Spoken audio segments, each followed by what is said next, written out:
Hey, Euro fans, this is Todd. So, I went ahead and got this figure from Walmart, and I got it just for the purpose of replacing his head. Now, it's going to take some paint and some other things. So let's go ahead and get this open and get it in the hot water right away. It says only at Walmart. So let's open this up and see if we can make this work.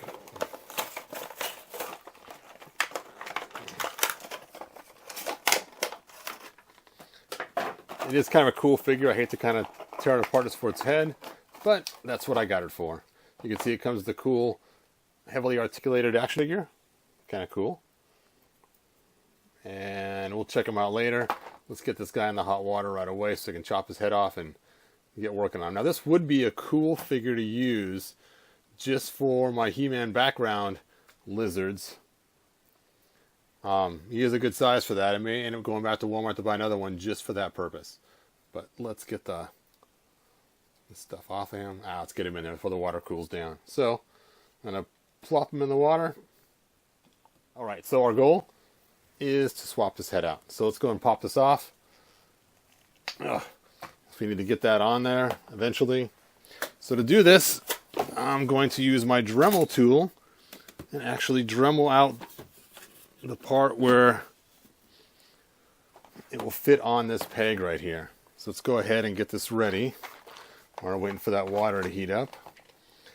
And one of my favorite tools for the job is this right here. This works really good for making those pinholes. I kind of like to use this to get rid of some roughness to start off with to make a nice smooth area. And this works really good for making the part that starts with the neck piece that goes in here. So that works really good for that as well. And I think those are the only parts I'm going to need. I'll grab this one too, what the heck, just in case.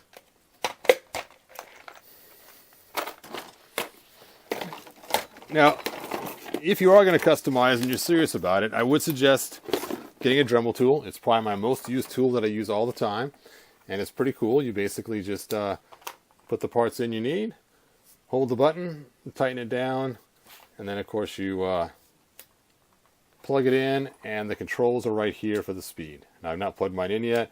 I very rarely go past 1. I don't see a need to go higher than that. All right. Let's go ahead and plug this in and get it ready. Make sure it's off. All right. Let's go ahead and pull this out of the hot water and see if it's soft enough to use. Oh yeah, it's nice and pliable now. Let's just pull off his gear. And you can see this would make a really cool, just a creature on Eternia just kind of hanging out. So like I said, I might get another one of these just for that purpose. So it does look like something from that old artwork. And the mouth does move, which was key. And I'm going to cut this as low as I can, because I can always take more off, but I can't ever put more back on very easily.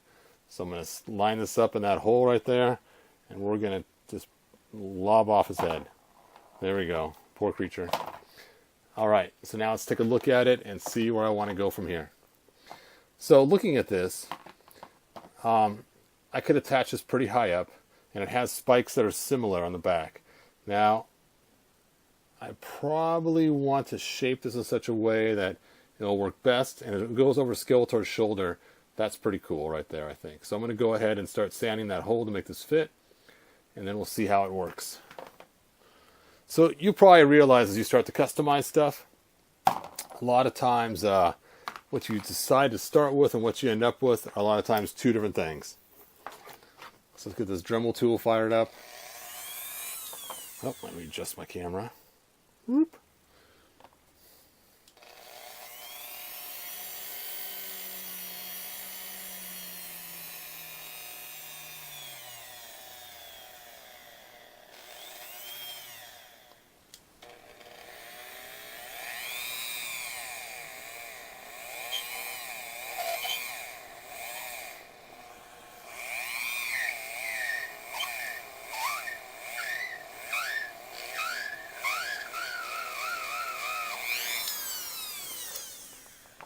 Now what we also want to do is we want to make this so it goes over this part a little bit.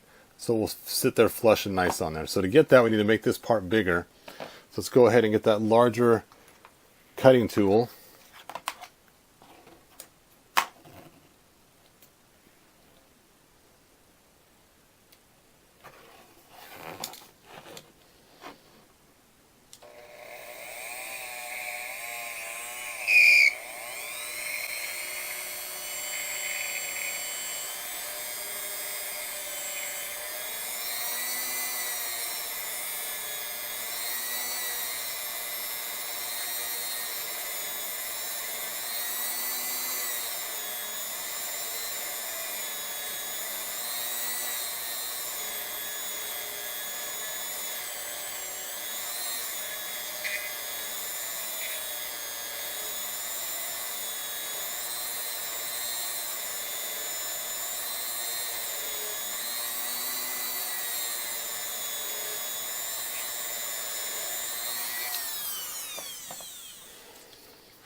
So here's what it looks like now, nice and routed out of there. And let's go ahead and make that hole just a little bit deeper for the pin.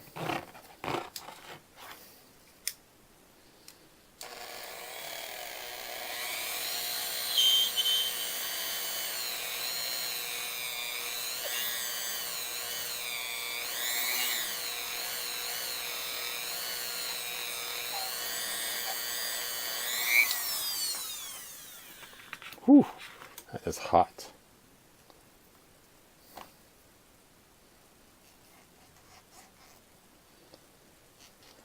There we go. It fits really nice. So here's where we are right now, this green head, and I've let it cool. So now it's actually turnable, and you can see how it works, and it will actually pop on and off now. Ugh. Ugh, tight fit. So you can see how I dremeled that out earlier to fit over the top of this. So that is our goal, is to have it so it fits over the top of that. And now it's time to paint it. Whenever I paint, I like to put it on a separate... there we go.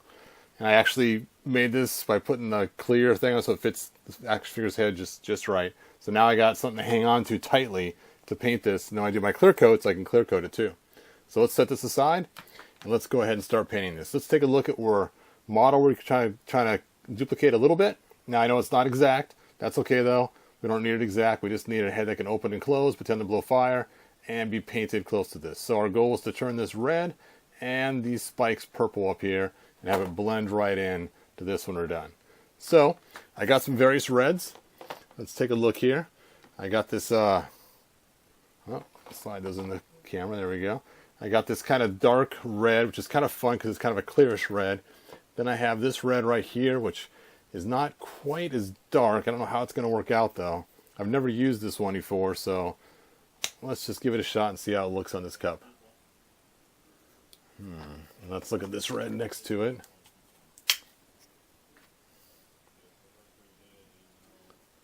All right, so let's go ahead and start coating this. Now, I have to make some decisions right at the bat. One, I don't want the teeth painted. I want to keep the teeth unpainted, and I want to leave the eye unpainted. So I have to be careful when I go to paint this.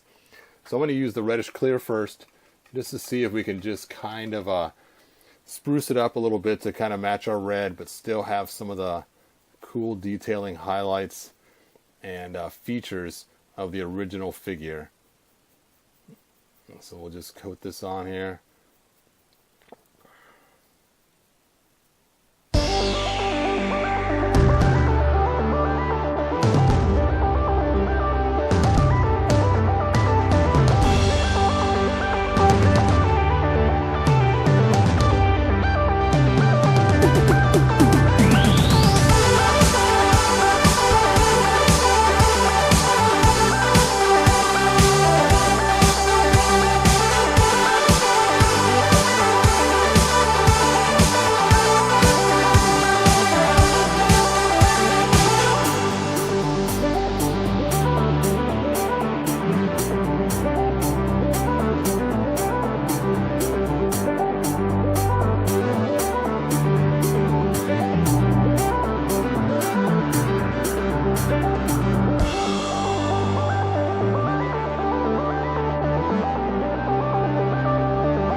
go and pull this off.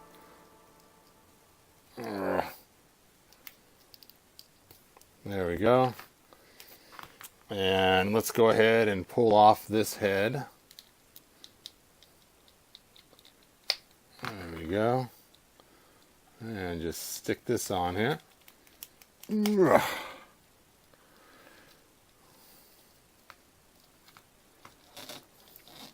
Now, one thing you probably noticed is my Skeletor does not have a chain here anymore. And the reason why, you can see on the Skeletor right here as the chain, the original one, is sometimes the chain will rub and it will take the paint off of the figure. So whenever I get one that has a chain on it, I try to replace it with something else. In this case, it's elastic and it's all tied up in knots. And so it kind of has a chain appearance to it, but it's not actually a chain. So one thing you can do with this figure, which is kind of cool, is now we got to have it blow fire, right? I mean, that was the whole point of doing this. So let's go ahead and have Skeletor bend over like he's going to use the Dragon Blast fire. Open the mouth of the dragon. Open the dragon. And take one of these swords right here. Cut it off really close right here after you heat it up, like you see me do with the other stuff. Use a heat gun. Straighten it out. And then you just stick it